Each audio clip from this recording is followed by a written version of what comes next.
সোমবার বিশালগড় হাসান হোসেন পাড়া থেকে প্রদেশ কংগ্রেসের সংহতি পদযাত্রা শুরু হয়। এই দিনের পদযাত্রায় উপস্থিত ছিলেন কংগ্রেস নেতা জয়দীপ রায় বর্মন, জেলা কংগ্রেস সভাপতি গোপীনাথ সাহা, ব্লক কংগ্রেস সভাপতি দিলীপ চক্রবর্তী প্রমুখ। পদযাত্রাটি হাসান হোসেন পাড়া থেকে শুরু করে বিভিন্ন এলাকা পরিক্রমা করে পুনরায় হাসান হোসেন পাড়ায় এসে সমাপ্তি হয়। পদযাত্রায় বিভিন্ন এলাকা থেকে কংগ্রেস কর্মীরা রাজ্য সরকারের বিরুদ্ধে পথে নামেন।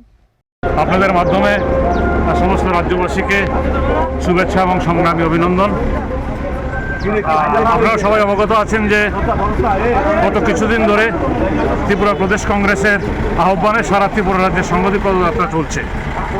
আজকে আমরা বিশালগড় জেলা কংগ্রেসের আয়োজনে আজকে বিশালগড় বিধানসভা কেন্দ্রে আমরা এই সংহতি পদযাত্রা আমাদের চলছে। একটা বিশেষ কারণে প্রদেশ কংগ্রেস এই সংহতি পদযাত্রা আয়োজন করেছে। আপনারা জানেন সারা দেশে এবং আমাদের রাজ্যে একটা নৈরাজ্য চলছে। মানুষের একটা দুর্বিষহ যন্ত্রণার মধ্যে দিন যাপন করছে।